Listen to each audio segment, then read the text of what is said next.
Hey there, We Can't Wrestle podcast listeners. If you haven't noticed, we have switched our server to Anchor. If you haven't heard about Anchor, it's the easiest way to make a podcast. Let me explain. First of all, it's free. There are creation tools that allow you to record and edit your podcast right from your phone or your computer. Anchor will distribute your podcast for you so it can be heard on Spotify, Apple, and many, many more. You can make money from your podcast with no minimum listenership, and it's everything you need to make a podcast all in one place. So go ahead, download the free Anchor app or go to anchor.fm to get started. Highly recommended by me and everybody else here at the We Can't Wrestle podcast.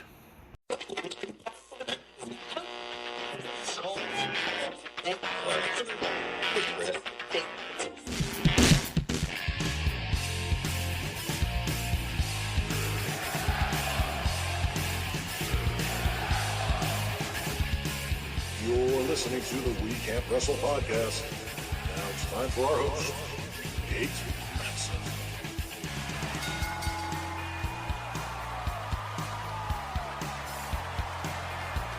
Hello, wrestling fans, and welcome to episode 126 of the We Can't Wrestle podcast. Nate Maxon here with you, and I am joined, of course, by my co-hosts, my brother Aaron. What's up? And the one, the only, Mr. Archie Mitchell. Archie back with us this week, was not able to be with us last week. The last couple of weeks have been so hectic, I don't know whether I'm coming and going anymore. Well, you were just telling us a story earlier about today, and I wanted to get this on recording because I think that you and I may have encountered The same criminal? an interstate criminal. Yes. Jesus. He's going from Ohio to Jersey. I went out this morning, went to work, and then about 12:30, 1 o'clock, I had some free time, so I went to go run my errands, such as banking, and go to the post office to drop off some packages for some customs that I sold. And as I walked back to my car from the bank, I got a shot of my front bumper, and my front license plate was missing. And Nate, Aaron, I swear, it was clean as could be. There was nothing there. There was no screws. There was no holder. There was nothing. It's like somebody got there with tools, took it off, and walked away. I don't know if it happened at my job. I don't know if it happened before I left the house last night. When you can't pinpoint it. You can't pinpoint it because you don't look at that all the time. Right. Who looks at their front license plate every day? Not front, but I shit you not, 2 weeks ago, I came out of work, and I don't know what made me. I don't even know. Maybe it was one of those times where I wanted to, like, where you want to kick the slush off your tire or whatever, off your wheel well. Maybe it was that or something, but something made me go around to the back of my car. Mm-hmm. And lo and behold, my back license plate gone as fuck. And like you said, no evidence, no footprints in the snow. And like, when did this happen? When did this take place? I think there's an interstate license plate thief. I went to the DMV. They were able to give me new plates, thank God, within an hour. Okay, no big deal. Mm-hmm. And then I had to go to the police station, and the police station looked at me like I was an idiot. Oh, yeah, they did the same to me. I called the cops and said, do I need to report this? And she's like, no, you don't need to report it. What are you calling for? Right. I don't know, because if somebody's got my plates and they get pulled over or whatever. That's what I said. I literally had to look at this guy, and I'm like, well, sir, if the guy goes and puts the plate on my car, from my car on his, and commits a robbery or murders somebody, I'm liable. Right. He's like, no, you're not. I'm like, well, tell me how. Now I feel like an idiot when he finally tells me how. Well, you got new plates, so it's off your name. I'm like, oh, okay. That makes sense. But you're right. You're right to be paranoid. Right. But yeah, there's a guy right now out there with a really, really well-decorated garage. Yep. New Jersey, Ohio, Vegas. He's got them all. He's going for Michigan next week. Watch out, folks. Right. Watch out, listeners in Michigan. Well, on this week's show, we are going to be discussing... I was going to... Go ahead. Can we do some plugs? Sure. Quick. I know Archie has his World Customs, and Nate has the Motley Soup. I have this business I'm trying to get off the ground, and it's used license plates. I'm trying to collect them from all 50 states. I'm up to 2. It's I'm plates. up to 2. Plates from all the states. That's what it's Yeah. called. I like that. I'm up to 2 right now. But Aaron, are you buying or are you selling? I don't get it. Both. Well, I'll trade. I'll buy. I'll trade. Either way, he profits. Right. That's right. Oh, that was good. We set it up. He knocked it down. That's how. Definitely. On this week's show, we are going to be discussing some what-if scenarios. I don't know how many my co-hosts have brought. I brought 3 this time around. 6. I have 6 or 7, but only in case we end up having the same, or it's possible it's one we've done already. Yes. So, which is a possibility. To start the show, we are actually going to do another match review from one of our listeners. This match was suggested by listener Tom Mallison. Tom, thank you for the suggestion. thank you, Mr. Mallison. It was his birthday a couple days ago, so happy birthday, Tom. Happy belated birthday, Tom. And the match is from January 30th, 1991. It is Clash of the Champions 14. Terry Taylor against Rock and Roll Express member Ricky Morton. And this is kind of the beginning of the York Foundation storyline. Yep. And I'm going to be honest with you, Nate. I don't mean to cut you off. When I first heard the match, I was like, okay, I guess this is going to be okay. But, I mean, how great could it be? And then when I saw Taylor walk out the way that he did for the match, it hit me. Oh, yeah, this is when he started going by Terrence Taylor. And then Ricky joined him a little while later as Richard Morton, and Tommy Rich came in as Thomas Rich. I'm like, okay, I can get into this. This is the beginning of a good storyline. And the thing that I found the most, and we'll get to it, but this match actually for I guess you would say it wasn't a main event match, you know. Mid-card. Nice mid-card match. But for a mid-card match, this match has a real, and it's nuanced. It's a very nuanced match. It's a uniquely booked kind of thing, and I'll get to why. We will get to why in just a little bit. But overall, you guys like the match? I did, because I have to be honest, Ricky was trying to use his speed because, of course, Rock and Roll Express do drop kicks and run around and head scissors. And Terry Taylor was coming off like a stud.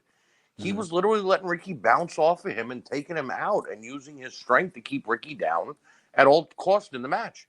Yeah. Which you didn't see from Terry Taylor a lot. Aaron, what did you think? I thought it was a decent television match, and watching it, like, it's not so much the match. It's like when I watched the old Clash of the Champions, I know we all talk about childhood and everything like that.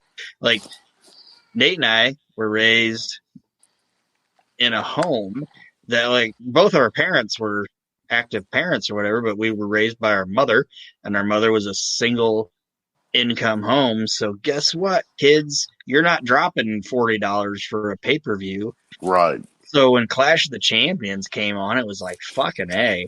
It was like a little... Yeah, it was like, this is a fucking day. We're going to sit here. We're going to watch 2 hours of great wrestling. It just brought me back to Clash of the Champions.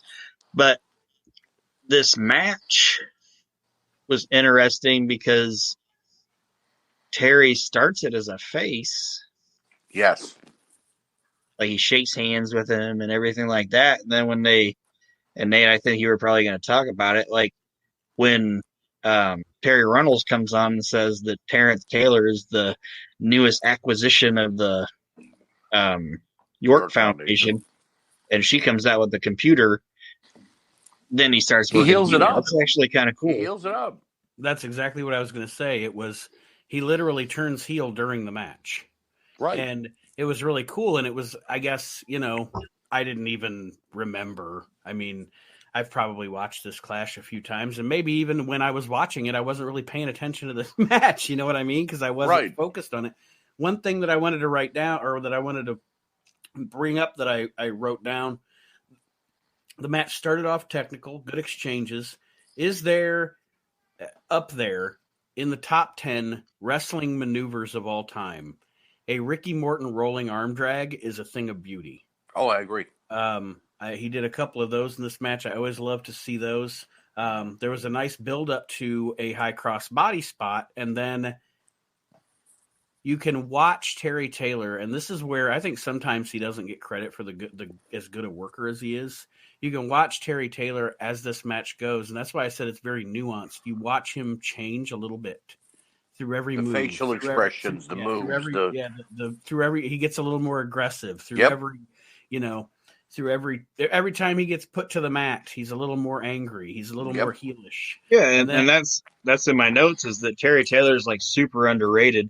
And always has been. There's a lot of times where I'm like, where people are like, oh, they gave him this gimmick and it was terrible or whatever. Terry Taylor actually got hurt by the Rooster gimmick. Yeah. Like, but that he was hurt pulling that it guy's off, career. actually, though. He was pulling it off slightly. But the Rooster gimmick hurt him. No, it did, of course. Of course. Yeah, it hurt his credibility. I don't know. Well, to go from the NWA television champion or the Florida television champion on NWA television to a guy with red dye in his hair clucking, you know what I mean? And Bobby Heenan's telling him, "You're a nobody, and I found a better nobody than you. Here's the Brooklyn Brawler." He's like, wow. Go back sometime and watch Terry as a babyface in Mid-South. Yeah. And, you can see the greatness there. He had the potential to be, and I agree with Aaron, like it's one of the few times where saddling somebody with a gimmick kind of brought down their career in a way. Yep. Now, the other thing I have written down here is Alexander York comes out. And she's standing at ringside, and at that point, you still don't really know what's going on. Like, right. It could be Ricky, it could be Terry, it could be somebody else coming out from the back. Right. And then they do the old school screen up in the corner with the promo. She cuts the promo, and that's the point in the match where Terry goes full heel. He turns it on, almost like the ref tapped him on the shoulder and said, "By the way, you're a heel now." Yeah, you know what fantastic. I mean? And here's the thing of it. Terry Taylor was great in this role. I think that maybe adding Ricky and Tommy Rich to the group kind of hurt Terry a little bit because the group was now filled with these three guys that had nothing really going for them at the time. Where if it would have just stayed as Terry and maybe added like a Mr. Hughes or a Heavy, some big guy to be Terry's, the brawn, it might have went better for him. But it still worked out for him though. I agree, and something I was going to point out, and it was before Alexander York came on the screen. Something that popped me was Dusty. Dusty was talking about he's like, these guys were on the danger zone, and Paulie was trying to start stuff with him, and Terry was like, "You got a problem with me, Ricky?" And Ricky was like, "I ain't no problem with you. I ain't got no problem with you, Terry." "Oh man, I love you, man. I love you too, buddy. I ain't got no problem with you. Let's just have a good like listening to Dusty explain everything that was leading to this match. Fucking cracked me up." So that's funny that you. Go ahead. Sorry. I was just going to say it was funny that you mentioned that because, as I've said on the show before, Kendall doesn't watch wrestling. But Kendall has to sit through a lot of wrestling because I have it on while she's on her phone or whatever. I'm watching a show to review for this show or what have you. But anyway, she and this is a testament to the man. She gets a super, super kick out of Dusty. Like while I was watching this match, there were a few times where he said something and then she would do the Dusty lisp and say what he said. And she knows. She'll be like, oh, coup de grace. He got a bicycle. He got a bicycle. Just because I own a big car now don't make me bad, Jack. Come up out the ditch looking so sweet. So sweet. God damn it. God rest your soul, Dusty. See, that was the great thing about Dusty, though. Even when he was on commentary, it was like he was actually just cutting a promo. He wasn't actually telling you anything about the match. He was almost cutting his regular promo.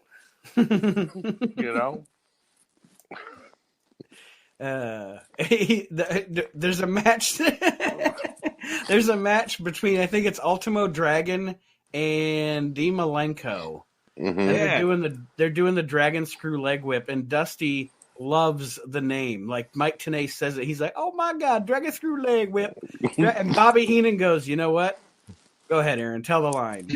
What happens in the match is Tenay goes, dragon screw leg whip. And they're like, what? He goes, that was a dragon screw leg whip. And then Bobby's like, you know what I like with my hamburger? A little side of leg whip. And Dusty's just like, "Dragon screw And leg then whip." every move afterwards, every move, Dusty's like, is that dragon screw leg whip? Dragon screw leg whip. And Tenay's just like, no. No. But Bobby it's and fantastic. Dusty, Bobby and Dusty on the same commentating team Was always gold. Yeah, think of Was always gold. And you know what was great about Bobby and Dusty too on commentary? They didn't, like Monsoon and Bobby would like bicker with each other or whatever. Yeah. Like Monsoon or Bobby and Dusty never played it like they hated each other. No. Like they were buddies. Dusty would mark out for Bobby, and he'd laugh. And Bobby would mark out for Dusty. They just had a good time, man. It was just two old dudes. We're here collecting a check. Let's just have some fucking fun. I know I always bring it up, but when Hogan turned at Bash at the Beach, and Bobby goes, "But is he the third man? Who's he with?" Dusty goes, "What are you talking about?" And it's like Dusty's mad. Like, why would you even bring that up? This is Hulk Hogan. And then when Hogan turns, Bobby's like, I told you. And you could tell that he was probably pointing Dusty in the face, going, "See, I knew what I was talking about." Fantastic stuff. We got off the track with the match. It wouldn't be us if we didn't, though. Exactly. The finish was a little weak. That's match. Actually in my notes. This match built good and everything about it up until the finish was great, but the finish was just kind of rotten. It looked like Ricky broke his neck because of how badly he came down off the ropes. You know what I mean? think Terry wasn't in the right place. Right. Because Ricky kind of landed on him. Right. For those of you that haven't watched the match, Ricky tries to do a drop kick on Terry. Terry ducks it. Ricky hits the ropes. Falls back and lands on Terry's back. But he lands on Terry. I think he should have almost pinned to Terry without already landing on him. Right. I think Terry was a little off from where he was supposed to be on the mat. Terry rolls Ricky up for the pin. And the announcers actually mentioned it too. They're like, that was he might have hit Terry, but he didn't come down on him strong enough. Like, that looked pretty strong. Wait a minute, he could have killed him there. Mm-hmm. I definitely give this match 3.5 out of 5. That's exactly what I gave it. 3.5 out of 5. I gave it Same 3. Thing. Good middle ground match for where it was. It was like the second or third match I think on the show. Mm-hmm. It was where it needed to be, and it worked. And it probably I probably would have given it a 2.5 or a 3. Aaron had not the cool little mid-match heel turn happen. I think that added to it. And the York Foundation thing could have been neat, but they gave up on it too quick. And then all of a sudden they did it for a minute, and then all of a sudden the guys just started losing. So it's like, I guess the computer fucking sucks. Like, but maybe you should get a Mac or something. York, whatever you're using right now is not working. Dude, you're getting a Dell. That was no. The computer spits out, dude, you're getting an L, as in loss. That works. That's WCW in this era, though. They changed bookers like they changed underwear, and that's what happens. You know, there was a lot of inconsistencies in WCW back then because of that fact. They changed bookers so much, they changed bosses so much. Nothing stayed consistent.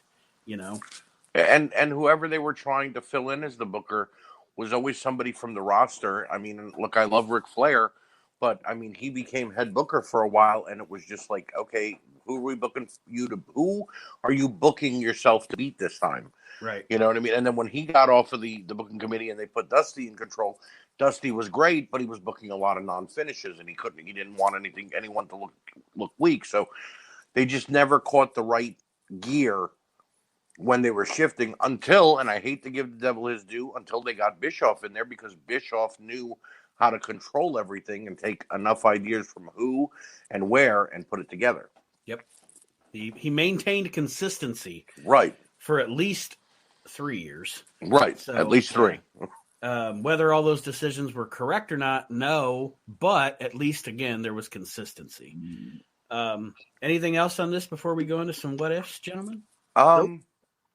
The only thing else that mid match split screen that needs to come back, because I used to enjoy it as a kid, seeing okay, the Bulldogs are fighting some enhancement talent, and there's Brett and Anvil in the corner going, and we're going to take the Bulldogs down, and I want storyline progression on television. I don't want to have to watch Twitter or YouTube to find out who's fighting who, because you didn't want to put it on the main show. And if you remember, I think it was, it was probably a decade ago now, 2010-ish, they were doing that on SmackDown. They had brought it back on SmackDown. I distinctly remember that. I distinctly remember, I don't know why, but I distinctly remember Mike Knox cutting a promo. Yep. It was on Punk, I think. He was probably talking about CM Punk and Kelly. And every now and then we do get treated to one out of the clear blue sky on a Raw or a SmackDown or an NXT, but they don't do it. And I'm not saying it should be every match. I'm not saying it should be every show, but just a little bit to give us something mid-match. You know what I miss? What's that? And I wish they'd bring it back, and I think it could help the shows. And they'd have to do it when the audience comes back. Mm-hmm. But instead of everybody standing awkwardly looking at a TV screen like you would never look at a TV... No one ever looks at a TV screen like WWE sideways. wrestling. Right. Yeah. Why are you looking at it sideways? But anyway, instead of that, why Mm-hmm. can't we bring back the old in the arena interviews like Gene Okerlund used to do with the audience behind them? You have a stage set up near the stage for that reason. Right. I mean, I think that, do your promos there instead of in that sanitary, awkward TV. God damn it. Their show is so awkward. Anyway. Did you watch NXT this week? Not to get off topic. Did you watch NXT yet? I have not. I'm going to watch it tomorrow, actually. Watch the Cameron Grimes parts. He's got this new thing where he invested in GameStop and AMC and made millions last week. And he's now calling himself the $1 Million Man and trying to do things like Ted DiBiase did, like have somebody dribble a basketball and if they could do it 10 times or whatever. Mm-hmm. But of course, him being an idiot, he's not doing it right. But his whole shtick during it is hysterical. I'm gonna check it. I'm gonna watch NXT and AEW tomorrow because, well, Sunday nights, ladies and gentlemen, inside the We Can't Wrestle Facebook group, you got to watch That's Not Wrestling. But anyways. I'm going to do the rest of the show like this. Nobody can see you. This is an audio show. Aaron is looking to his left. Sideways. Aaron is sideways. Being awkward. So, that being said, let's start off with, we won't take our first break just yet. We'll do some what ifs here in the We Can't Wrestle podcast. Sorry, Kyle's not with us. This is actually one of his ideas that he came up with originally for the show back in the old days when go back and listen. No, please don't go listen to the first 20 episodes when we all I was so bad at audio back then. We all sounded like we were calling from a phone in 1982. But anyway, they're still funny. But they sound like shit. We got some what if scenarios for you here today. And we are going to let Aaron start with his first what if scenario. Oh, go ahead, Mr. Jackson. I have two of them that kind of roll into each other. So I'll do my first one, and it is, what if the Iron Sheik would have taken Vern Gagne's money? And broke that jabroni Hulk Hogan's leg in Madison Square Garden. Well, there'd be no Hulkamania, that's for sure. Or it would have took another year and a half to start. Okay. First of all, I guess the benefit of that from a time frame standpoint and a broadcast standpoint is other than the MSG network, until they put the match pre-recorded on one of their syndicated shows, nobody but the MSG people would have seen it. Right. So, but like Archie said, or was kind of alluding to, if Hogan would have got his leg broken, you'd have had to wait longer to start Hulkamania. Right. Also, he wouldn't have won the title. He wouldn't have been around. He wouldn't have been the face of the company. Also, would they have fired Sheik's ass, considering, like, do you fire your champion in 1984? Oh, they definitely would have fired him, but he would have taken the belt with him. Right. Right. You know what I mean? Like, the WWF title would have been on AWA television. Right. And Vern Gagne could have went out there and said, look, they're not going to show it to you yet, but this guy, right, the Iron Sheik, broke the leg of the guy that was our biggest star for like a year and a half, 2 years, and now he's here and he's the champion of the, you know what I mean? Mm-hmm. Right. It would have hurt business indefinitely. And it would have forced Vince's hand to say something about it. Oh, yeah. Right. It's interesting because how do I want to say this? What this situation finally did was it's finally the situation that made Vern Gagne willing, you know what I mean? Like Vince McMahon made Vern Gagne so mad. Vern Gagne was finally willing to piss away the territory system and say, fuck it, and not do things traditionally and not do things by the rules. And yeah, I mean, it's a wacky scenario though. Like, what do you think? I like Eric? it though. What if? I like it. I think that the WWF. Do you think Vern would have went to that extreme? Do you think he would have had the Sheik with their title on his TV? Yeah. I really do. And I think he would have sold it that way. He would have sold it as Hulk Hogan left, went to another company, got his ass handed to him, and now the Sheik's back with the belt. And then he would have probably had his champion fight the Iron Sheik. I would probably say it was probably Bockwinkel that was the champ. I'm not sure who was the champ right when Hogan won it. Could have been Martel. Maybe Martel. And he probably would have had his champ beat the Iron Sheik. And Iron Sheik wouldn't have cared because he got a fucking payoff. Right. You know, and then been like, oh, this dude's the undisputed champion. You know, like Rick Martel is now the undisputed champion, or Nick Bockwinkel is now the undisputed champion. And the WWF, because he beat the champ of the WWF. The WWF Hulk Hogan could have spun it too, and said that the Iron Sheik was afraid he was going to lose the title to this Hulk Hogan, and afraid of the competition in the WWF. So he resorted to dirty tactics, and you know, used dirty tactics to break Hulk Hogan's dirty money. And ran away. Dirty money from Vern Gagne, and was afraid of the territories going away.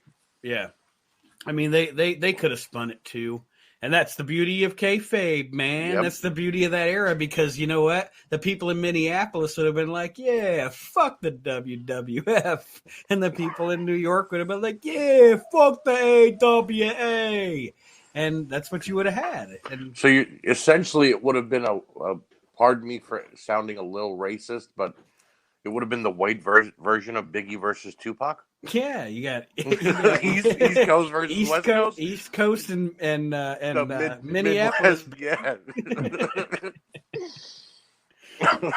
But that's a cool scenario. I like that. Aaron. I like it too. Archie, I do too. That's why I wrote it down. Let's see. All right, I'll go in the same direction Aaron went, only a little different. It still kind of revolves around Hogan, though. Mm-hmm. What if WrestleMania 1 flopped? I think if WrestleMania 1 flops,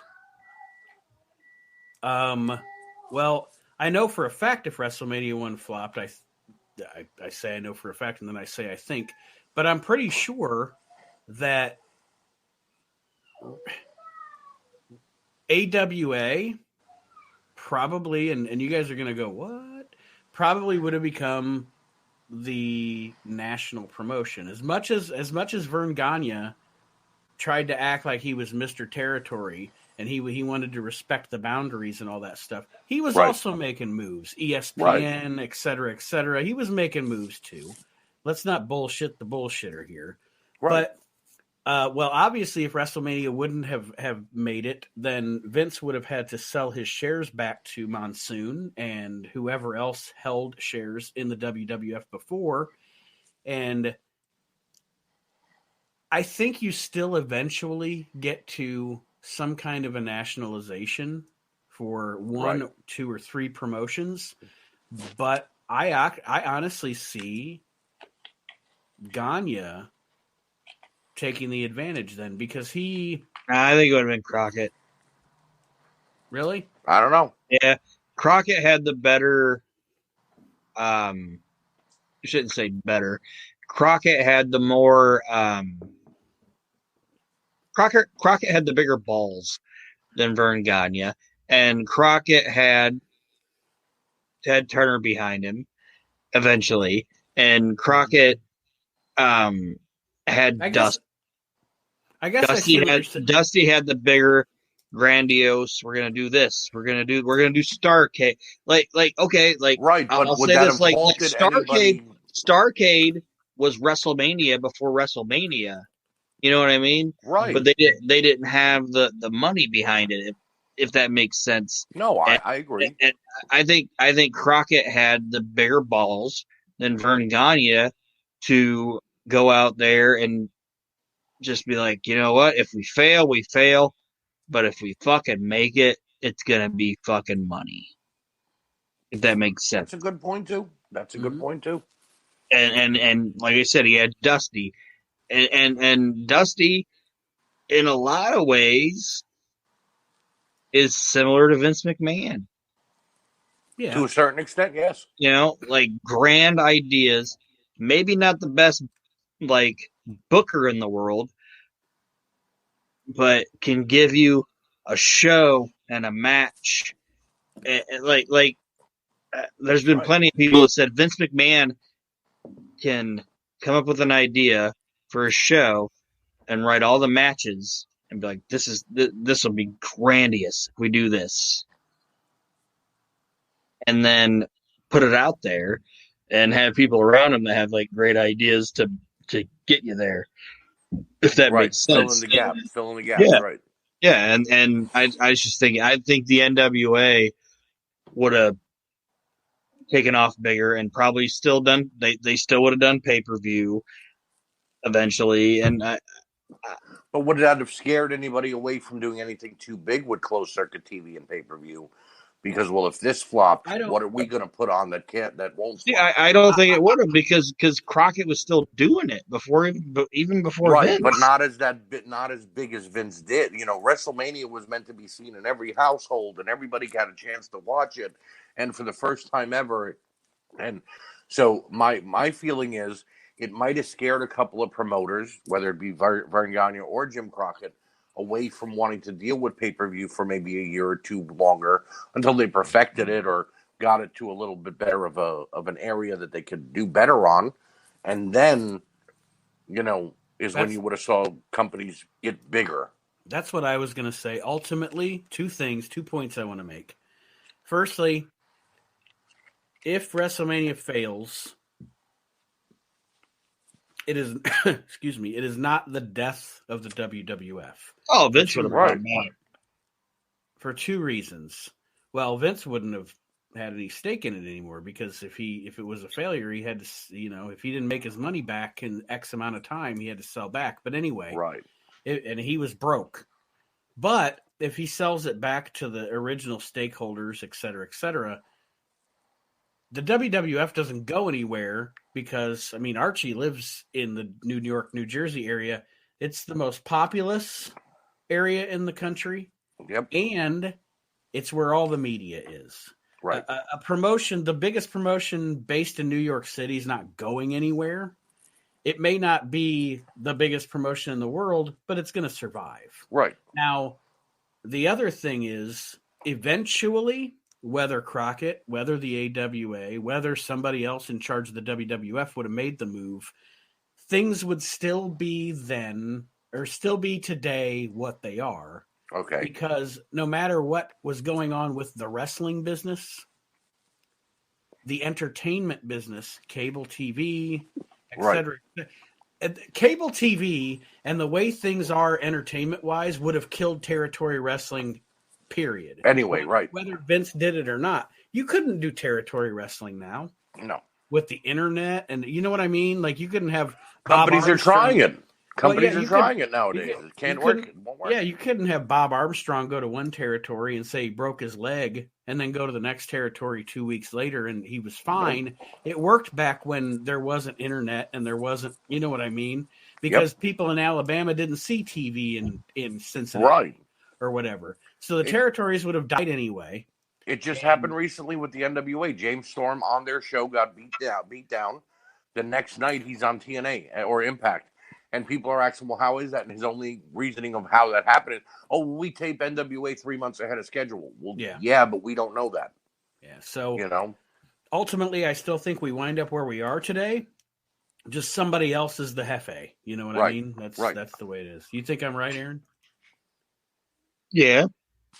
I mean, territories would have died anyway, right? Within a few. Oh yeah, territories would have died. I don't.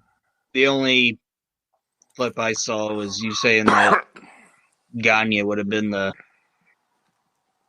Jefe. I think it would have been the Crockett. I think Gagne would have tried to grab the reins and do whatever he could, but slowly but surely, Crockett would have said, "No, this is mine," you know, and pulled. And then, you know, if territories were dying, then the AWA was one of the first ones to go, and either get absorbed by NWA or, you know, move forward on their own.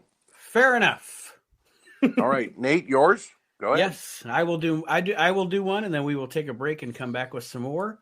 Sounds good. The one that I have it's one that I have especially recently thought about because I've gotten a lot more cheap plug reliving the extreme. Aaron and I and Chad Austin from ECW doing the show where we're reviewing ECW week to week. And it's really, really fun for me because back in the day, I liked ECW, but ECW was probably the least on my radar. Right. And it's fun for me to go back and watch it and to read articles about it and and things like that, just because I'm diving into it more than I did back then. But anyway, and this brings me to my what if. What if, just say, in 1995... when Shane Douglas came to the WWF, somebody would have convinced Vince McMahon, hey, you should let Shane use this persona he's using in ECW. Do you think that, had Shane Douglas been allowed to perform as the franchise in the WWF, he would have been more successful and survived longer? And I have some caveats to that. If Vince McMahon sees that this man has this much heel heat and is this good, does he kind of shirk the clique with their, we don't like Shane Douglas, he's a pain in the ass, blah, blah, blah? Because Vince McMahon, at the end of the day, really his biggest focus is money. Right. So that's my question, guys. Do you think that if Shane Douglas would have made it, and of course he wouldn't have been able to use the profanity, but if he would have been able to use that gimmick, that aura. Well, the Attitude Era wasn't that far behind, so the profanity wouldn't have been that far off from him using it. It's a couple of years. It's a couple of years, so he could have exploded when the Attitude Era happened. I mean, but in reality, Shane Douglas, okay, so he comes in August of 95. In October of 95, here's Goldust. Right. So I guess you're right. I mean, they're not that far off from letting. By 96, he could explode and start dropping an F-bomb, but they'll just bleep it out. You know what I mean?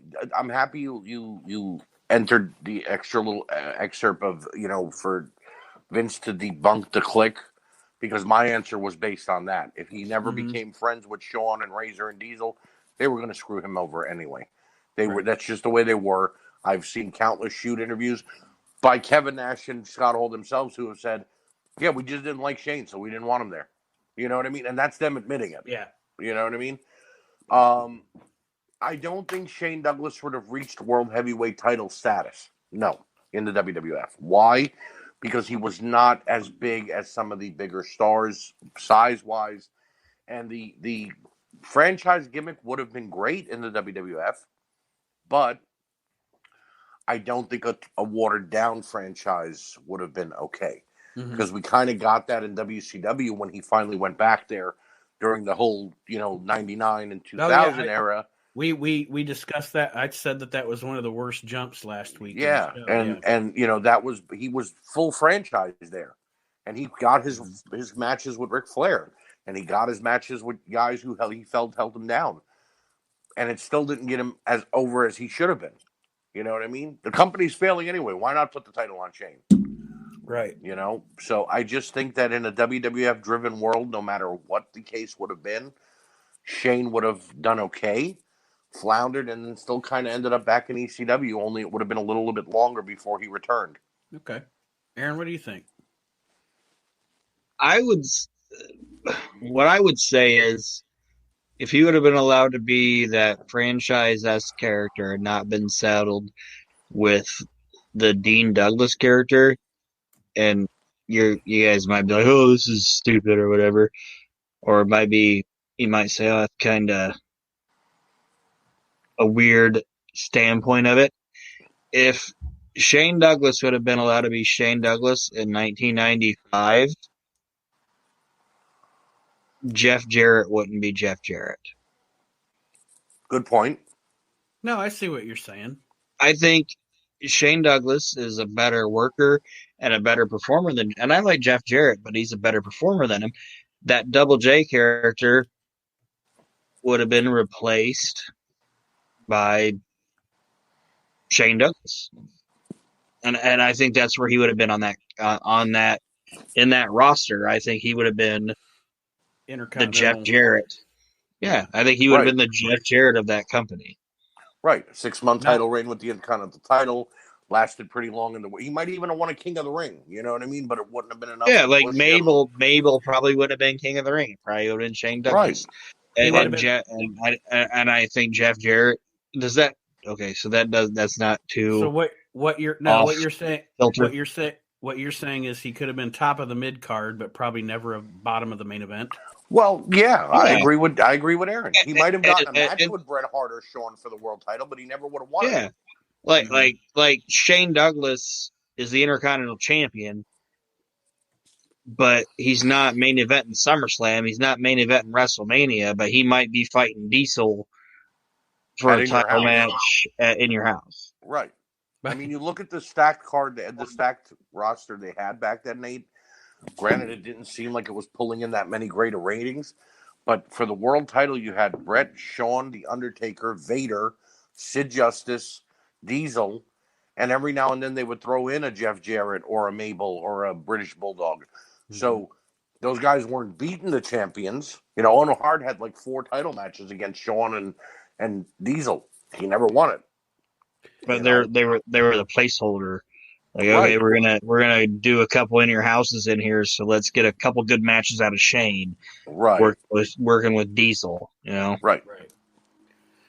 All right, well, thank you guys. I think we all agree that he would have been much better off had he not been a substitute teacher. That made no sense for me. We all knew who Shane Douglas was. We all knew. Forget about ECW. We all watched him with Johnny Ace. We all watched him with Ricky Steamboat as the World Tag Team Champions. We all watched him in WWF when he came out with the curly blonde hair. Who the hell thought 4 years later after the 92 Royal Rumble when he was there with the curly blonde hair, Shane Douglas went and got his teaching degree and now he's you know what I mean? Well, the gimmick was just boring. It really was, but I mean, it was unbelievable too. We know who he is. All right. Buddy Randell killed it. Buddy Rondell. There is a Buddy Rondell edition of the We Can't Wrestle podcast, ladies and gentlemen. Go back and look it up. That being said, gentlemen, we are going to take a break. We will be right back with more What Ifs here on this edition of the We Can't Wrestle podcast.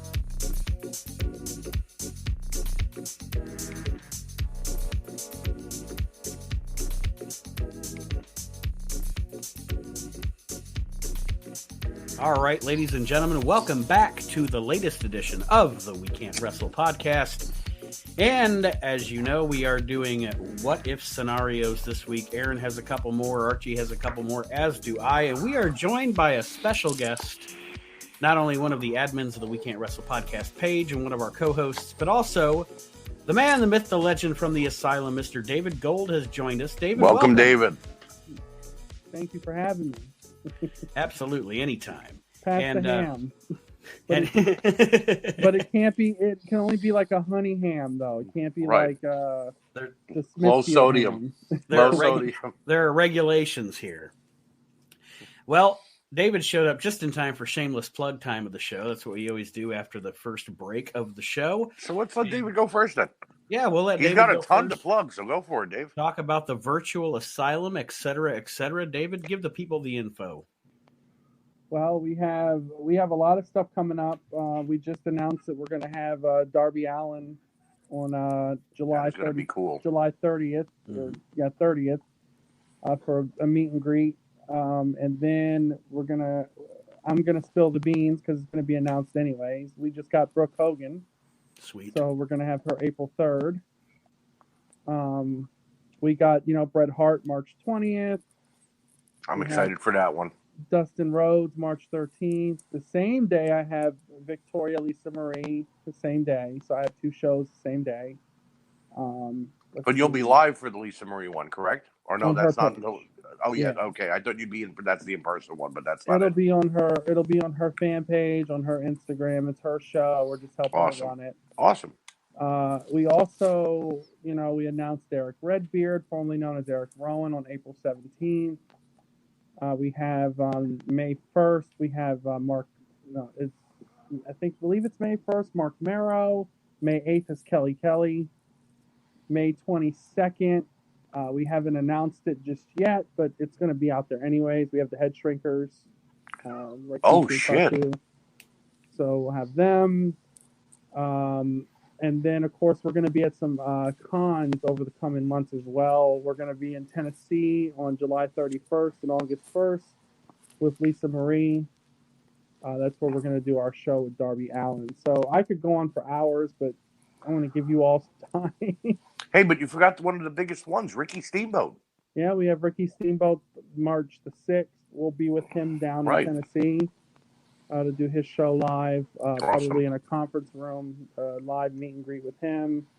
And lots more people we're going after right now to work with. So there's big stuff coming. And if me and Nate get off our ass, we're going to get our YouTube channel together.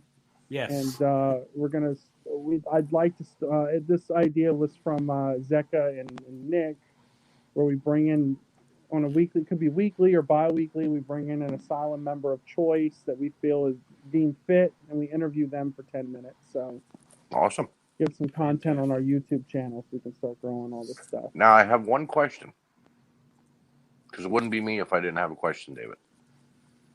You threw a clothesline at the Demolition meet and greet. Will you allow Ricky Steamboat to hit you with that arm drag at the meet and greet you meet him at? I would let Rikishi give me a stink face. What do you Okay. So that's a yes to the arm drag then. All right. I want video. Yeah, I'll take anybody's finishers or moves. That's an honor to me. So, I don't blame you. I love Aaron's face, but it's okay. It's all right.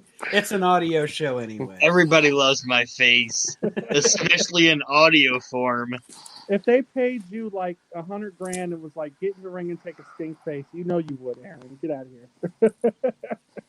$100,000? Hell yeah. I'd take two. Should I wear the Daft Punk mask? $100,000, yeah. I'd be the jobber that's on every show that takes a stink face. Every show. Get David in there. He's got to take the stink face. Yeah, like how Lana went through the table like every Raw for like 12 weeks straight. that would be me taking stink faces on live shows. He's not even in the match. He's just running down to the ring to take the stink face Yep. and go back Get in to the his ring. locker room. Hurry up. All right. Archie, what's going on in World Championship Customs right now? I guess if everybody's trying to lose weight, I mean, you might as well eat the tossed salad. Oh my god! All right, Aaron with the one-liner. A lot of great customizers have been coming in. Guys who are doing Marvel and He-Man customs as well. Incredible amount of people joining. I think we're up to almost 1,200 members, which is pretty big since it's only been about a year since we started. Awesome, man. And the crew continues to grow. We just added Clayton Gorway about 3 weeks ago. He's been an asset. He's adding members. We are doing our best to try and host our next customizer event, which I kind of want to do it like an NXT type of thing. Remember when NXT had a pro and a rookie? Yeah. I kind of like want 5 or 6 of us guys who have been doing this 3 or 4 years, like myself, Daniel Ariola, Rocky Turner, and then we pick out a guy who's only made a couple customs. I will volunteer to be your rookie. Not a problem. And I love it. I will make the shittiest looking custom you've ever And seen. I will put it over. I promise you, I will put it over. Just to get everybody involved. Also here on We Can't Wrestle on Thursdays, I do Living in the War, which is AEW versus NXT. Did a show last night, and we're just I'm happy to be a part of all 3 groups. I know I'm the admin of 972 groups lately, but I dropped a few. I was at 1,000, but a man's got to have time for the family. Right. And I'm going to shameless plug this. And does anybody here really think I'm a cocky guy? I think I'm a pretty humble guy. I agree. You're humble. And I don't Only want to. when it comes to your disdain for Kenny Omega. Yeah, well, we're going to get there a little bit later on. I don't want to sound cocky. I don't want to sound. Aaron can be the cocky one normally, but I want to tell you guys that I will personally tell you, if you're an old school wrestling fan, I'm talking about from when wrestling was wrestling and not what we see today, this ballet, when it was wrestling and not sports entertainment, 2000 behind. I don't think there's a better old school style wrestling program podcast out there right now than the Reliving the Extreme podcast. I will second that.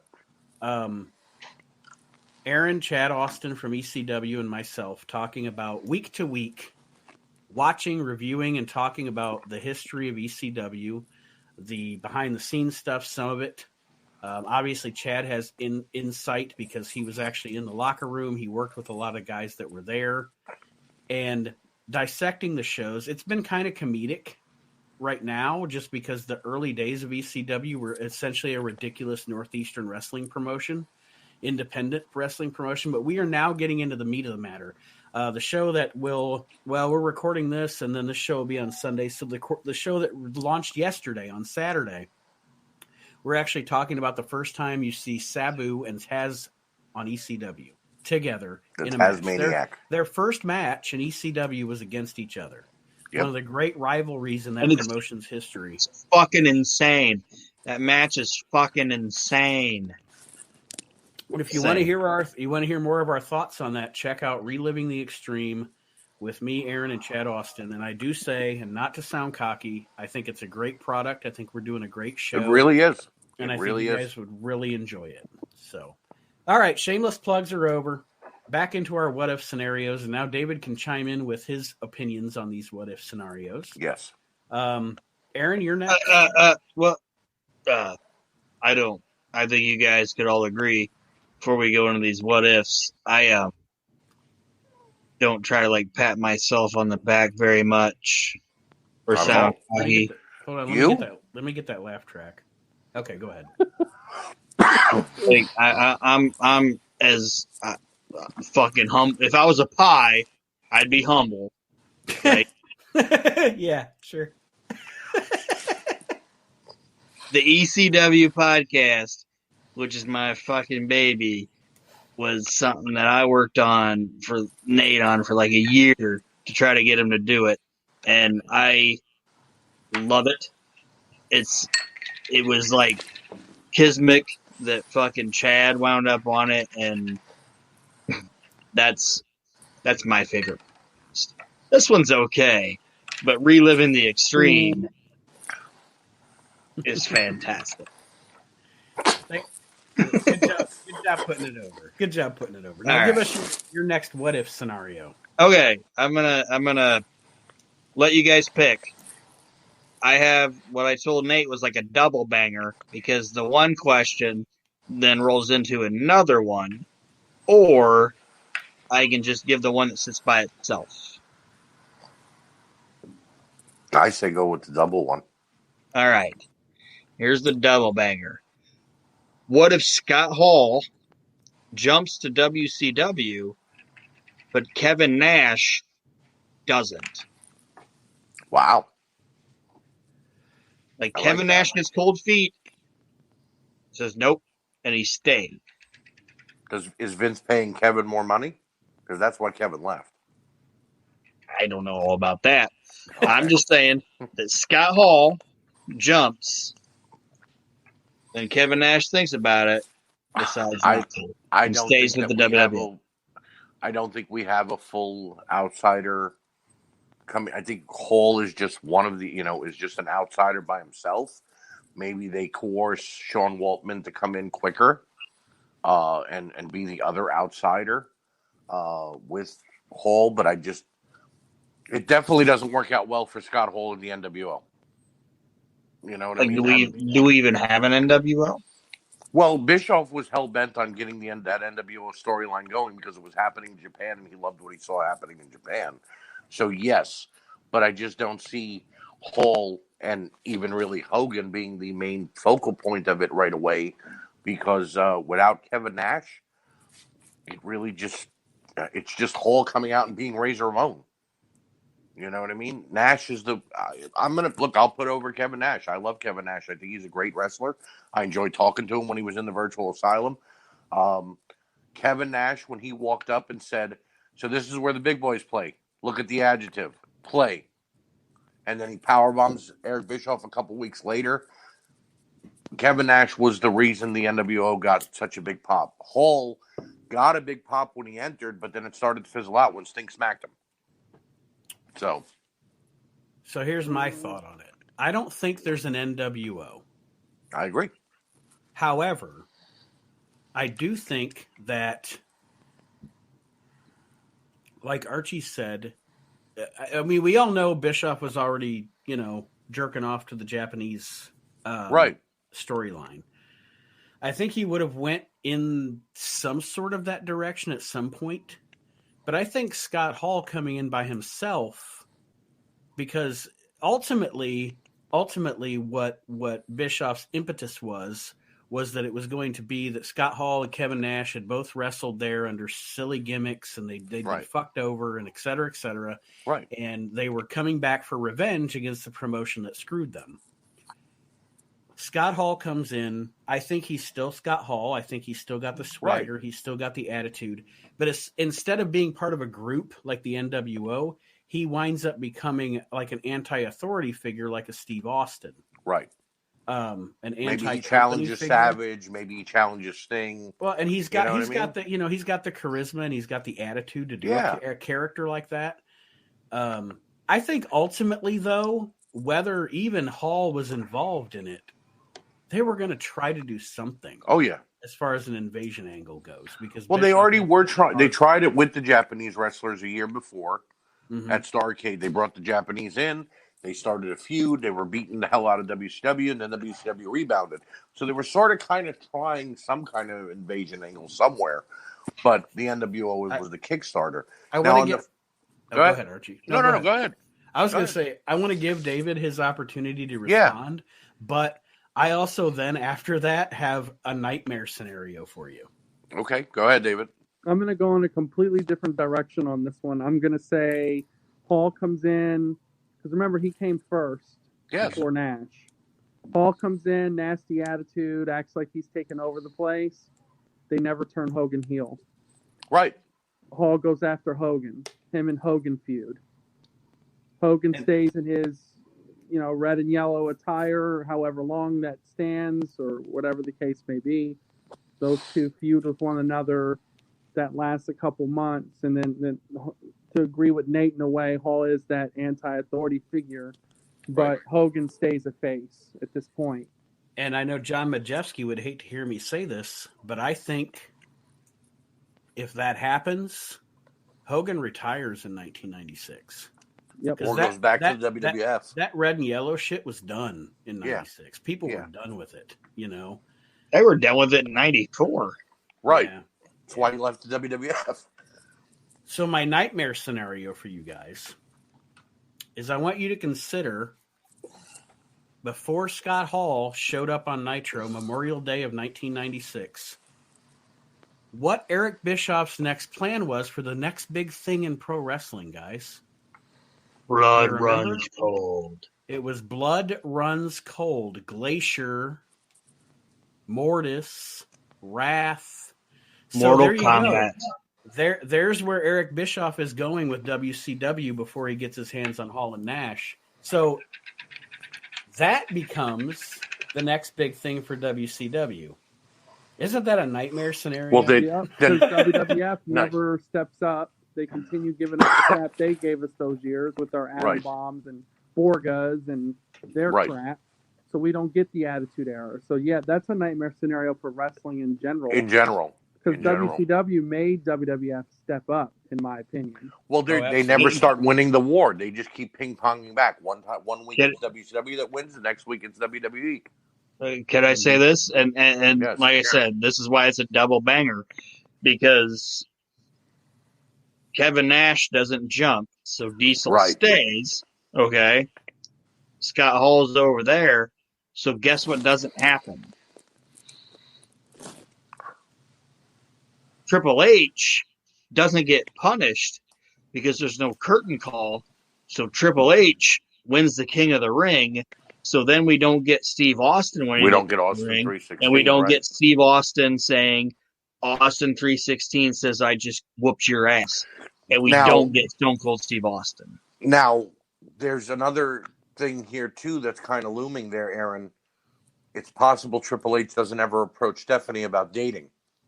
If that happens, because if he's got all that success, well, then we don't get NXT, so everything's fantastic. Right. Oh, we don't have a fake Diesel either.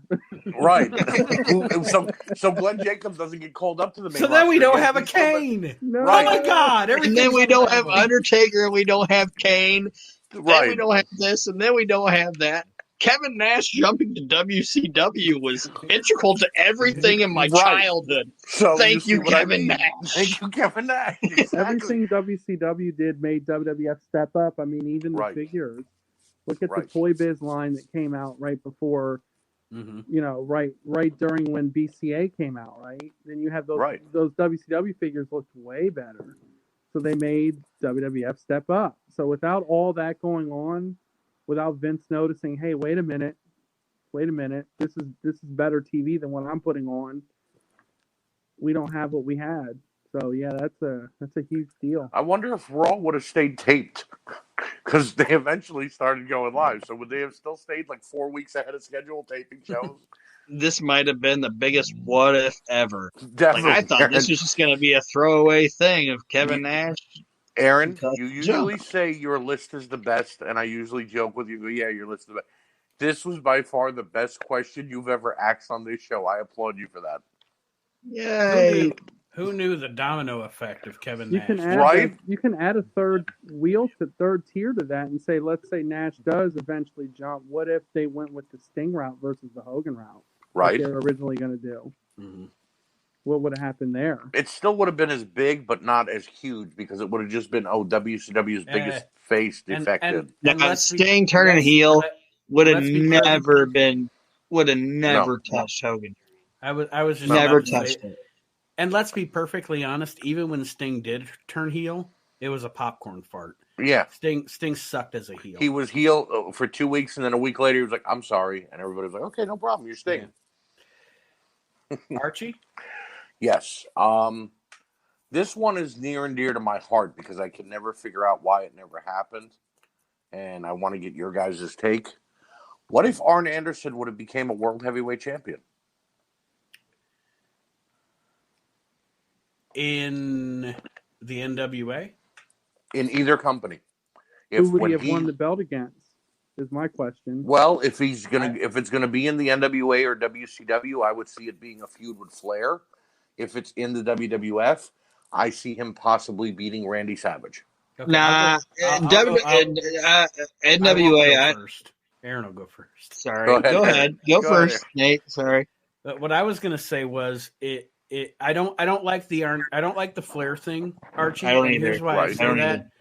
When they did that Flair Anderson feud in WCW, awkward. It was So bad. awkward. I agree. It was bad. So what I say is you go back to I'm going to pick 1986. Okay. All right. Arn should beat Dusty. Dusty. I'm saying Dusty title. Luger, maybe Dusty or Luger, maybe even a young Sting. You know what I mean? Definitively Dusty. And you have Flair. You have Flair help Arn. Right. Because they're heels. It doesn't make Right. Arn weak. They're heels. They're the Horsemen. They're a gang Right. anyway. And I think Arn is, and I love Arn Anderson, okay? Don't get me Right. wrong. I'm not shitting on Arn Anderson at all. No, I know. No. Arn Anderson is your 4 to 6 month champion Until it leads to a feud with Flair. that leads. No, he never feuds with Flair because that sucks. Okay. Your 4 to 6 month champion that is kind of an off to the side champion, the wrestling champion. Okay, Right. While maybe Dusty and Flair are doing something on the peripheral, Right. and Arn's having good matches and bringing up young baby faces. Right. And then eventually he loses the title to one of those young baby faces. And then unfortunately for Arn, we go back to Flair. Because I love Arn Anderson, but I don't see Arn Anderson as a top tier, long run world champion. I agree with that. But I think that he could have, like you said, for 4 to 6 months at least sold shows. Oh yeah, definitely. You know, because Definitely. he held every other title. You know, He could have done okay. Let's do it this way. Okay. I'll say it this way. Remember when Ronnie Garvin beat Flair Mhm. for the title? Okay. I know, Nate. But we're just gonna use worst world champion ever. Worse than Kali. Go ahead. Worse Okay. than David Arquette. Yeah, Oh wow, worse than Kali. Good God. Worse than anyway, Arquette. I'm just using him as an example. Okay. All right, go ahead. I got you. Flair loses to Ronnie, and then let Arn go in there try to get revenge for Flair, and he beats Ronnie, and then let Ronnie beat him, and then let Flair beat him in the cage again. You know what I mean? Okay. Like that could have been the thing in the middle of Ronnie beating Flair and then Flair beating Ronnie, because Ronnie didn't defend the title at all until he fucking fought Flair again, and it was a popcorn fart because of that. Like, and at the end of that storyline, that is where I would see Arn Anderson. And at the end of the storyline, Arn's just like, "Hey man, it don't matter. We got the belt back." No, at the end of the storyline, we pan out with Ronnie Garvin leaving his stupid trucker hat in the middle of the ring, and he retires from wrestling. Nate, Like one how day the you and I Undertaker have did to with get his on hat the and phone. Garvin. Yeah. You just compared the Undertaker to Ronnie Garvin, Nate. Nate, In a way, I one did. day you and I have to get on the phone, and you need to explain to me the hatred that you have for Ronnie Garvin, because you've never had before. Oh, we can do a whole episode on that. Well, I know that, but we could talk There about is- it on the phone. For and as a matter of fact, actually, I think Ronnie probably is. I hate Omega more than Ronnie, because Ronnie actually has done something that I liked, whereas Omega hasn't. Ronnie had a great feud with Randy Savage in ICW in Memphis back in. And plus, Ronnie Garvin could beat any of our asses. Yeah. I don't think Kenny Omega could. Hands of stone. He could like beat even me in now, Mortal Kombat. like Ronnie Garvin now. Kombat. If he walked into the room, I'd be like, "Fuck, I don't want to fuck with that guy." He's like 97. I bow to Kenny Omega's Mortal Kombat skills, though. Hey, I'm pretty good at Mortal Kombat. We've talked over. David hasn't even given his opinion. Go ahead, David. He's like, what are we even talking about? I think if you had it to like an evolution type of thing, right, where Arn wins the belt and Flair, like Arn wins it against anyone, could be Sting, could be an upset, right? Kind of like how Orton upset and won at SummerSlam in 04, right? So he pulls the upset, he wins the belt, holds it for about 6 months. Him and Flair feud because Flair doesn't like the fact that he's holding the belt. You can go two ways. You can go that way, or you can keep Arn as a heel and Flair likes him as champion. Mm-hmm. Right. And so Arn just holds it for a couple months and he's with Flair, so you don't lose your ratings because he's still with the Four Horsemen. Kind of like where Flair goes for the secondary belt for once. Or, something like that. But he's still Flair.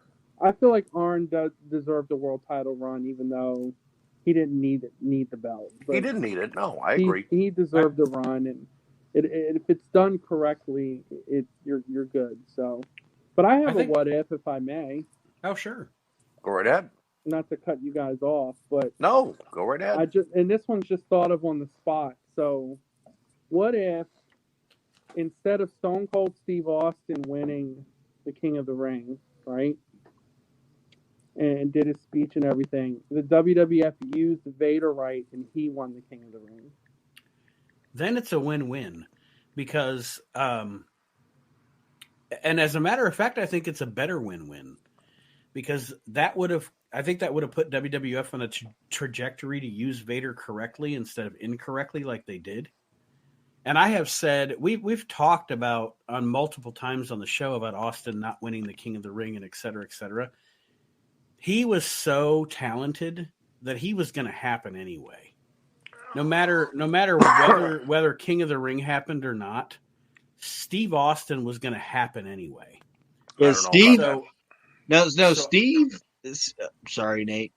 No, that's okay. I was just going to say, I think David, your scenario is perfect because it's a win-win because we get a good, strong 92, 93 style Vader, and we get Steve Austin. Because Steve has said, I can't remember exactly what I saw it on, but he said he didn't even say like he put over the Austin 316 says I just whipped your ass thing or whatever, but he actually said what his defining moment in that company was that they put him on headset, meaning that he got put in the booth on a Raw and they gave him the headset. They put a live mic in front of him and they let him commentate. Right. And that was, I believe, even before the King of the Ring thing. It was. Like, and then they realized, oh shit, this guy can talk. You know, like you can stifle a guy like as much as you want, but if he can talk and he can work, you can't stop him. If that makes sense. It's weird they even needed to do that. All they had to do was watch his ECW promos to know to talk. Yeah, and they probably did. So, but yeah, I just think that Vader would have been as a monster heel used correctly. Now, I do know maybe you wouldn't necessarily. I don't know how you would still get Kane, but because Taker would be going after Vader and the belt and stuff like that. But I just feel like if Vader was used correctly and a monster heel and held the belt, won the King of the Ring, that would have been some really good television. See, I agree with you on Vader becoming needed to be more of a monster heel, but I think the King of the Ring wouldn't have worked for him. And I'm not comparing Vader to Mabel, but when a big man won the King of the Ring, they don't know what to do with it. The same thing can be said for Wade Barrett and Baron Corbin. I mean, he was Big Daddy V. Come on. Well, yeah. Oh man, Vader with a king robe and a crown doing the. I would have rather. That's fucking money, dude. Think about it. I would have rather seen Vader win the Royal Rumble. The same. He attacked Gorilla Monsoon, and then if he would have went on to the Royal Rumble and won it, that would have still made him just as big of a monster. I think the King of the Ring. That was the reason I feel that was Austin's defining moment, was because all the stars aligned. You had Jake with being the Bible thumper, and Austin delivered that speech. Where else was Austin going to deliver that speech at?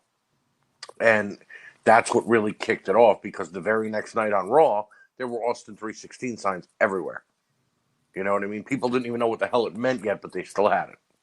Hear ye, hear ye. It's Service King, and wenches. It's King Mabel. King Vabel. All right. All right, Nate, it's your turn. Okay. And this is going to be fun for you guys. Not so much for me. Especially fun for probably Archie and David more than Aaron. Okay. All right. I'm going back to 2006. We are in Deep South Wrestling. Okay. WWE developmental territory. All right. And a young man with amazing jazz hands is wrestling in Deep South Wrestling. And his name. Hey, I have a question. Hey, real quick. Hey, real quick. No, I have a question. All right. Is he wearing a black top hat? And does he have a very long horn? He goes, her. He's not Harpo, no. And is he miming everything? So he's got his jazz hands and he's got his Harpo hat. And his name is Kenny Omega. All right. For those of you that don't know, younger fans or what have you, Kenny Omega at one point was under a developmental contract with the WWE, and he wrestled in Deep South. Well, he performed. He wouldn't call it wrestling. It's performance. He's an artist. He's in Deep South Wrestling, and WWE, because he was developmentally needed, and WWE convinces him to stay because Kenny quit. He didn't like the trainers that he was working with because Bill DeMott actually made him wrestle and wouldn't let him, tiptoe around or whatever. So anyway, Kenny Omega stays with the WWE. He eventually comes to NXT, main roster, etc., etc. What if, guys, Kenny Omega stays with the WWE? May I go first? Sure. If he stays with the WWE, he does not get over as good as he would have, like he did in New Japan. I know you hate that, Nate, but he would not have gotten over the way that he did in New Japan. And he would not have had a good match with anybody. I mean, he would have had decent matches, but nothing great. Archie? Yes. I know you said, I know you would hate that, Nate, comma.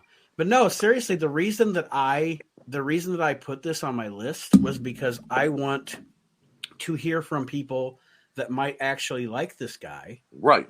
As to what you think. And so I'm not going to shit on what you're saying. They would have. No, I know you won't. You've never done that before. Why would you do that now? He makes it to NXT. He gets pushed to the main roster too quickly because they see him as a cruiserweight or somebody who's going to dazzle the crowd. And after about 2 years, he flakes out and probably ends up in TNA. Okay. David? I don't think that he was built for the WWE stage, in my opinion. He gets a year run as the NXT World Champion, and he runs the show. He gets pushed. He gets put on the main roster, and they don't know what to do with him. They job him out to Sheamus a couple times. He eats a Roman Reigns Superman punch. And his moveset is dumbed down, and he's not at Bullet Club or Sleeper Club or any clubs. And he doesn't get over as well as he has.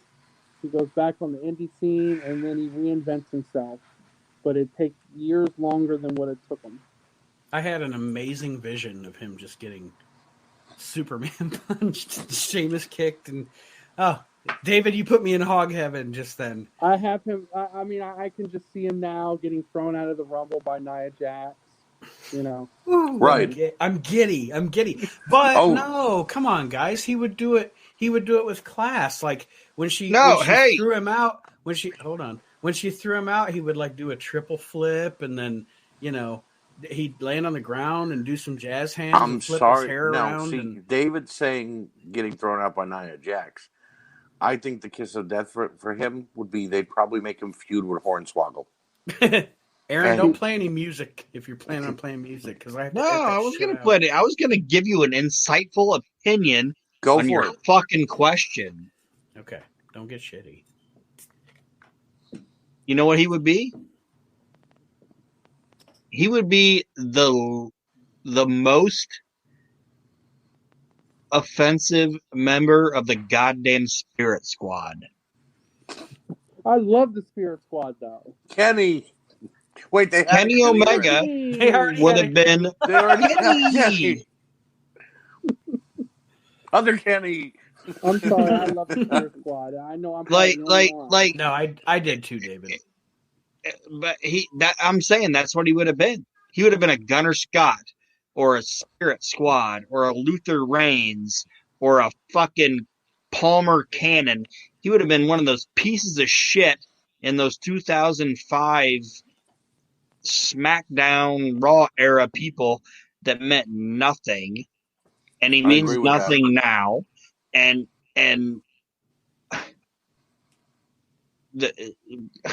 I hate Kenny Omega. I fucking hate him. Oh, and you know what he would have been? You know what he would have been doing? So. You know what he would have been doing to this day? Bitching about Vince McMahon didn't get me over. Vince McMahon shit on me. Vince McMahon told me I was no good. He told me I couldn't wrestle. Well, look at me now. He probably would have liked if Vince shit on him. He looks like a guy that likes to get shit on. Probably something he's into. Aaron, you're next. Your what if is next. What if Vince shit on Kenny Omega?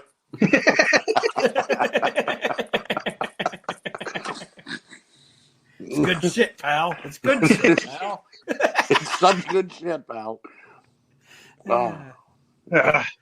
My shit and you have something in common, Kenny. It's corny. I was gonna say I had boiled chicken and a protein bar. It's good shit, pal. Vince is actually involved in my last, well, not my last what if, but the what if I'm going to go with. What if Vince got convicted? What if he lost the trial and got put in jail? Wow. Well, I would assume Linda takes control of the company, or I don't think the company would close. No. But I think it wouldn't. I don't know. That's a tough one. I think Shane steps up. People, not at that point. Shane was so young then, too. Yeah, this is like 93, 94. No, I think that the company is fine because people with that kind of money and those kind of connections and that kind of influence, Vince would have run his company from his jail cell. There would have been people that had to pull the strings. And to be perfectly honest, let's be honest about it. If Vince McMahon would have got put in jail, you could have put Gorilla Monsoon in his spot and saw no change because those two guys were so tight and thought, you know what I mean? Like they were on the same wavelength for so long that I think Vince could have put not necessarily Gorilla in charge of booking. He had Jerry Jarrett in position to do that. That's what I'm saying. That's where I was getting at. Yeah, he could have had. He would have probably put Gorilla or Pat in the position of power. Okay, so how's Jerry doing as a booker? Well, we're not improving in gate attendance. Okay, we'll pick a new booker. But I think that business continuity wise, Pat or Gorilla could have run the WWF with Vince in a jail cell. Yeah. So I don't think a lot changes, except Vince's quality of life. Well, you don't have evil Vince to go up against Stone Cold. You don't have all that. Well, we don't know how long he would have been in prison for. Probably a long time.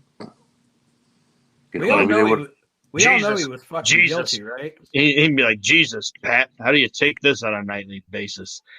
Getting cornholed. We all know Vince was guilty, right? What? No, you're crazy. No. Okay. How dare you, sir? I mean, how dare you, sir? Vince, OJ. I'm just saying. What? Where are we going here, Nate? Come on, calm down. They're all guilty. They were all guilty. Both of them were guilty. They got away with it, and that's fine. That's the American judicial system. God bless them. They're innocent until proven guilty. But Vince is fucking guilty. Let's not lie. Let's not pretend that he was an innocent soul in all this, where he magically showed up in a neck brace to his trial. How New York lawyer shady is that? You know what I mean? This is My Cousin Vinny type shit. But the two Utes. I think the WWF would have survived Vince being in prison. Like you guys said, maybe some things would have been different, but I think it would have survived. No, I agree with you on that. I think I agree with Nate. Vince would have found somebody that he could puppet from prison to run the company for however long he was going to be gone, and somebody would have became the face. You know how? And I'm sure Vince would have found somebody to puppet in prison. Well, Vince might have been a puppet in prison. He's a puppet now. You seen the fucking Fiend shit? Anyway. Man needs a break. Yeah, I need a break, pal. It's been a lot of years. Archie, what's your next what if? Oh, yes. Let me get back to my list. All right. I have a few different ones, but let's see. All right. I'm going to go with a reliable one here. What if Shawn Michaels didn't get injured and have to take 4 years off? Does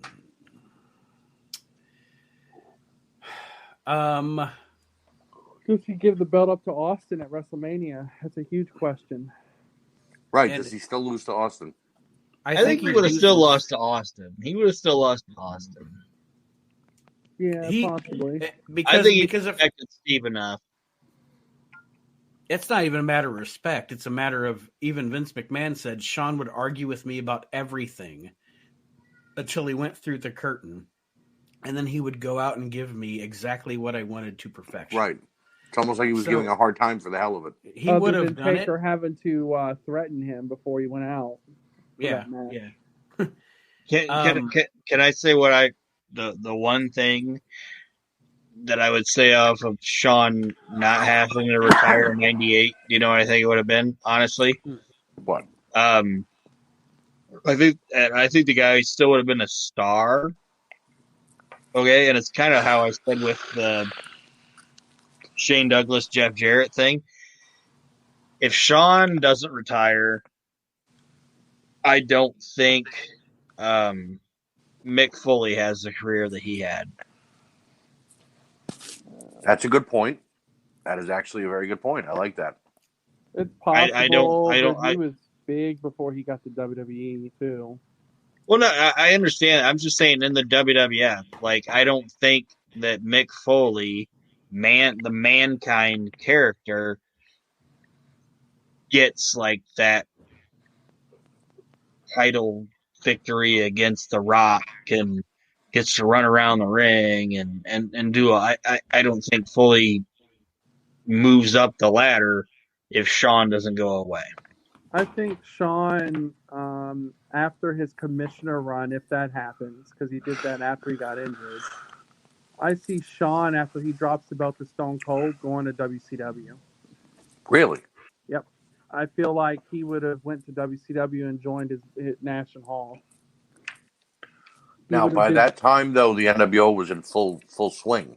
Yep, and he would have joined. He would have been a big addition to them, and they would have paid him hand over fist. Oh, yeah. They didn't offer him anything because he was injured. You know what I mean? So right. And he stuck around. And I'm sure they offered something to him, David. I'm sure they tried to get him away, but they weren't offering him what he thought he was worth. No, Shawn would have been a bigger flop than Brett in WCW, in my opinion. I agree with that. He possibly would have been, but they would have thrown every bit of money they could have at him after he dropped that belt to Stone Cold if his contract was up. Well, Brett was already in WCW too, so maybe that's another reason they weren't bringing Shawn in. Even if he didn't get injured, maybe Brett wouldn't have been happy about it. But I just think that a lot of things would have changed as far as the card would have went had Shawn stayed healthy, which we still don't know. There's a lot of stories that he was healthy and he just needed time away from the ring, that he wasn't actually injured, but you never know. Shawn Michaels he's one of my top 3 favorite wrestlers of all time. Okay. Mine as well.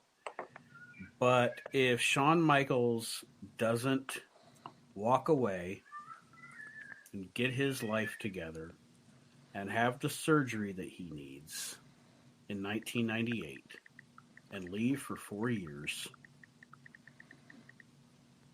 he has a really, really shitty legacy. And he does not go down as the all-time great that he goes down as now. Agreed. Because Shawn has 2 careers. Let's be honest. And that first career, although great, was at best mediocre because of his personal demons and because of his own bullshit. When he came back in 2002 and gave us perfection until 2010, true, that is what made him a legend. So I think, although, again, being one of my favorite wrestlers of all time, if Shawn doesn't get his shit together, go away, and get his life sorted out, he doesn't go down as one of the all-time greats. And that's a big statement, but I think it's true. I agree with you there. He goes down as a fucking train wreck like Kerry Von Erich.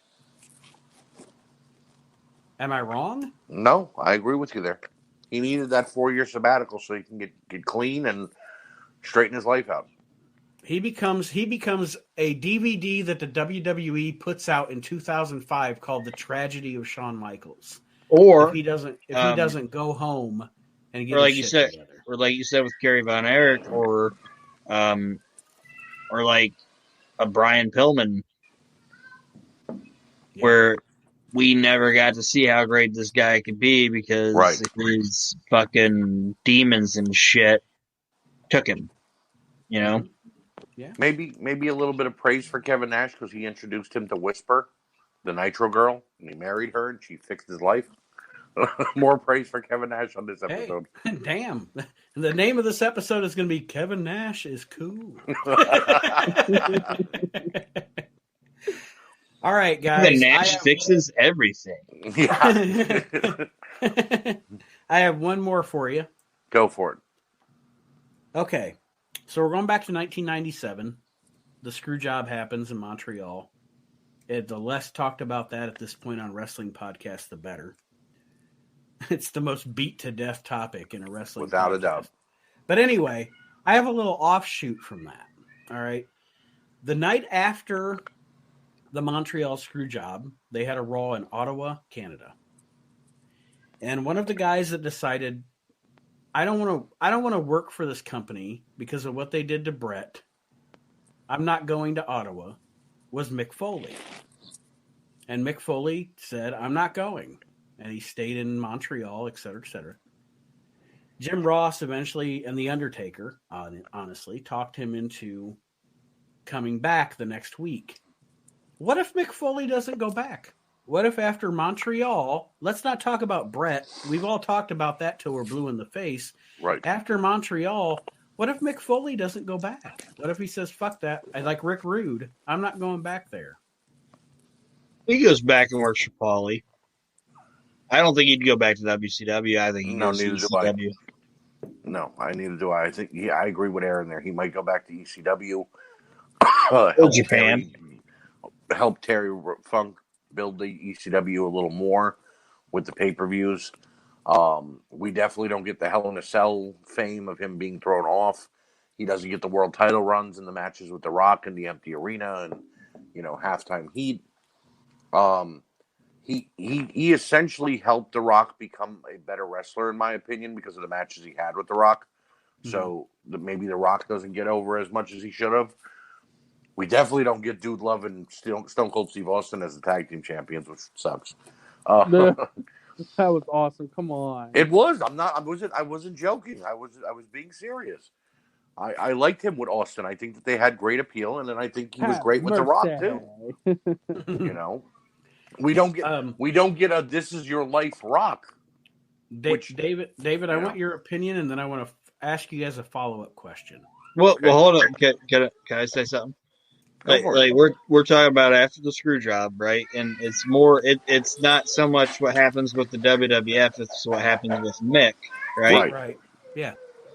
Well, I honestly think Mick would have he would have had the career that Stan Hansen and Bruiser Brody had, where he would have went to Japan for 6 months, made bank, and then went home for 6 months, and then went back to Japan, made bank. Like he would have had a Japanese career, in my opinion. Right. Visit a few territory, a couple of independents, done a few shows like that. I agree with that. He would have never went back to WCW, I don't think. No. He hated Eric Bischoff. What do you think, Goldie? I think Foley goes and he gets into ECW, and him and Funk buy the promotion,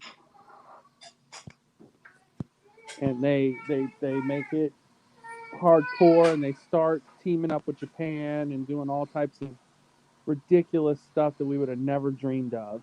And they write checks that aren't rubber. That's fantastic. By this time, Mick had money. Every penny when he was on the road. Mm-hmm. So I mean, there's stories of how awesomely frugal Foley is. So my follow-up. Oh, go ahead, Archie. I think he still drives the same Honda he used to when he first started in wrestling. He doesn't spend money. My follow-up question is: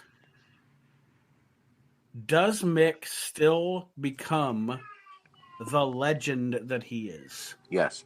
Yes, he was already. In my opinion, he was already. I mean, his WCW run, his ECW stuff, his Japan stuff in FMW. That I say yes. He was a household name. I think he does. Yeah, different way. The Mick Foley anti-EC. I've talked about this on the show before, and I agree with you guys. I was just putting out that question to see what you'd say, but I've talked about it on the show multiple times. The Mick Foley anti-ECW promos in 1995. Hysterical. And they are not only hysterical, but revolutionary. Yes. And they are some of the best promos ever cut in professional wrestling. Ever. He was renouncing everything he built, everything he did. Yeah, it was so when good. He came out with a WWF and F shirt. That whole thing, I hate to quote Vince, but that's good shit, pal. I mean, that's the best really thing he did. The best thing. Sorry, not the best. I was kind of being a little assertive on there. Where you were talking about like the WWF shirt. The best shirt he wore was when he was in the middle of the ECW arena, and he wore an airbrushed Dungeon of Doom WCW shirt. That was like, to those people, that was like he might as well walked into a Million Man March wearing like a swastika. like he was the WCW Dungeon of Doom, and then he did WCW. Him calling Eric, Uncle Eric, and calling his dad. Oh man, it was perfect. But let's be honest. Let's be honest before we wrap the show up.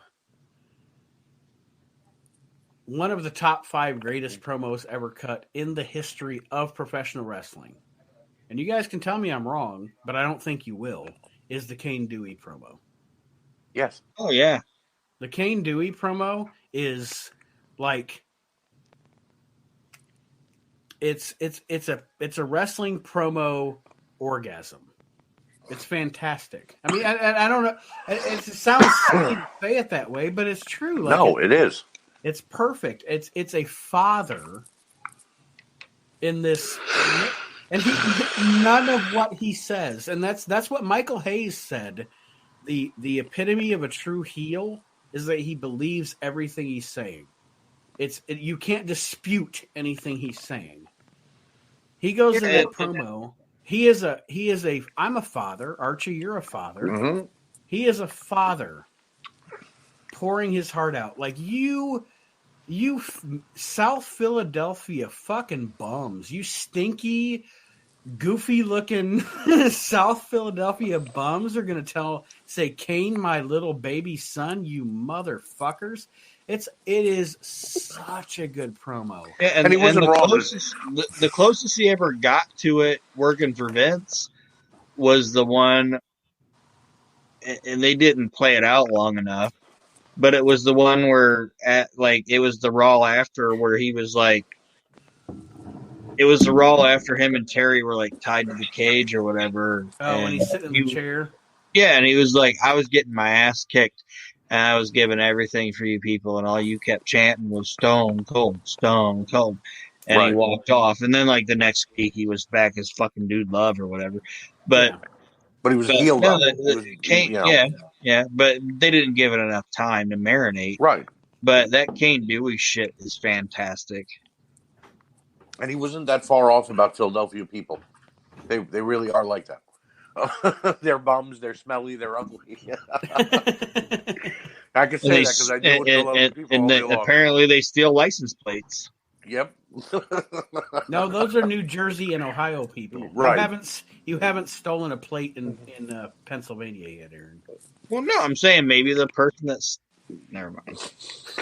On my post today, David put up a meme, and it was a squirrel stealing somebody's hub cabinet. Mine now and running. David, I thought it was a monkey. I was pissed off with like a frown, and I wanted to beat somebody up, and I saw that meme, and I went, "Oh God." That fixed my whole day after that. All right, guys, we are going to wrap up this edition of the We Can't Wrestle podcast. As always, at the end, Aaron, any parting words for our listeners? Just keep listening to this show. Follow all the plugs that everybody talked about. And don't forget to relive the Extreme, because that's where it's at. Archie? I think Aaron said it best. Of course, and David, of course, thank you for joining us in the second segment of the show. My brother, any parting words for our listeners? I just realized there would have been no Mr. Sacco. Oh God. That would have been really bad. That's a lot of merch too. But no, just continue to follow all the pages, and thanks for everyone that listens and follows everything that we do. Absolutely. And damn, I just realized with no Foley in the God damn it, with no Foley in the WWF after 97, where's The Rock? Where's Triple H? That's what I said. Look at all these guys that he put over. God damn you, Foley. Foley and Nash. That's the episode. Yeah. That's the name of this episode. That's the perfect name, Foley and Nash. They're the integral people. They're the reason we get no Al Snow. That one's not so bad. Oof. I like Al Snow. All right. I like Al Snow too. But Foley and Nash are the fucking linchpins for the Attitude Era. Sounds like fucking new. And it sounds like a 70s cop drama. To me, it sounds like a new TBS series that they're just going to promote the hell out of for 6 months. Foley and Nash. Thursdays at 9. Thursdays at 9. Who's solving mysteries? I don't fucking know who. It's Foley and Nash. That's who. What? Tune in every Tuesday at 8 p.m. on TBS. If this becomes a show, I'm going to be convinced somebody from TBS listens to this podcast. That's incorrect. It would have been at 8:05 on TBS. True, I forgot. I forgot TBS standards. If it becomes a TBS show, Archie, this shit is trademarked, so we're gonna sue. Ooh, we're millionaires. I can get 2 license plates. As always, and Nash. me and my motley crew would love to thank you for joining us here on the We Can't Wrestle podcast, and we'll see you next week, everybody. Have a good night, everybody. See ya.